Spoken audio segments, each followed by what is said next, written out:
Yeah. We can just get the dialogue from there. Are you okay with being recorded for this? Yeah, sure. Okay. Okay. Alright, you want to start? Yeah, I can start. Okay. Let's see.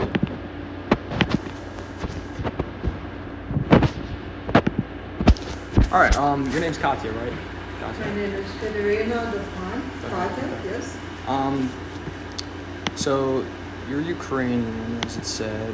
Does your name have like a any family history or like a hidden meaning to it?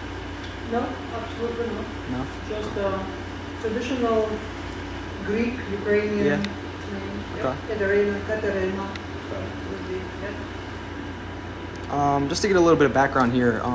What other classes do you teach here? Anything? Conceptual drawing, as you know very well, figure drawing, watercolor, painting, sculpture, basics of art conservation, and maybe something else in the past, because I have been teaching here for 28 years. Okay. When did you come here? When did you move here to the U.S.? 1994. 94. So getting into a little bit more of like food, how important would the Ukrainian culture be in your current state here in the U.S.? In what? Like here in the U.S., like how would it be different from when it was in Ukraine? Now it isn't, because since Ukraine gained independence from Soviet Union in 1991, things were at first very shaky economically. Naturally, when everything collapses and everything was centralized in Moscow, Russia, everything, all the best stuff was usually going there. But then, the capitalistic system of economy started to bring goods and stuff in, and people were extremely interested in different cuisines, because before it was just, the lot of the privileged ones. And the privileged ones were usually members of the Communist Party, and that's the people who could go abroad and taste all kinds of things. But within the last 30, 40 years, it has changed dramatically. And the supermarkets in Kyiv, at least, when I go back home, I go to my hometown, which is the capital, and it has, of course, everything the best. It's sometimes better than here. Selection and everything, because the goods come from all over Europe also, they import. And but traditional Ukrainian cuisine is also going through the revival, and it gets elevated. Like what before was just a basic peasant's food or just something that you grow. Now with additions of all spices and all kinds of tricks and presentation, or digging deeper into the roots and selecting some obscure recipes from different regions and bringing them, let's say, for one restaurant, where they kind of give you what it has become so incredibly versatile and various and really fun to explore. Okay. Are there any like national like dishes or anything like specific? Oh, yes.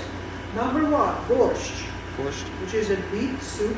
It's zesty, savory, sweety, soury, really like, and every person makes their own.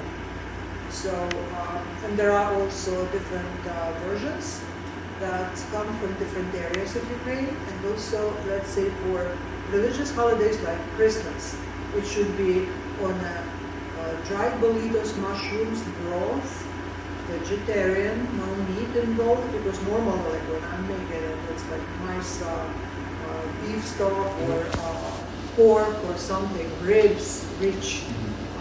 But for different holidays, it can be different.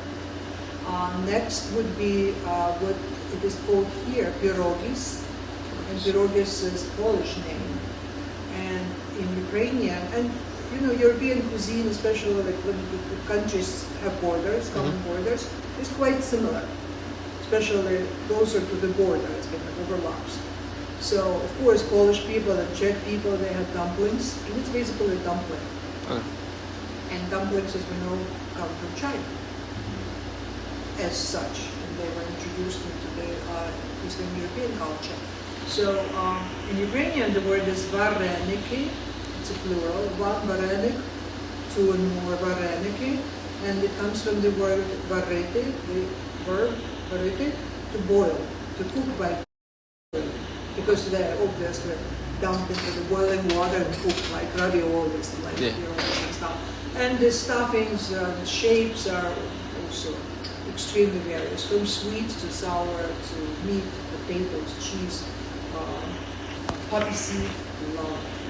Okay. Aren't you Polish too? Yeah. Yeah. I love pierogies. Yeah, me too. Yeah, I have my own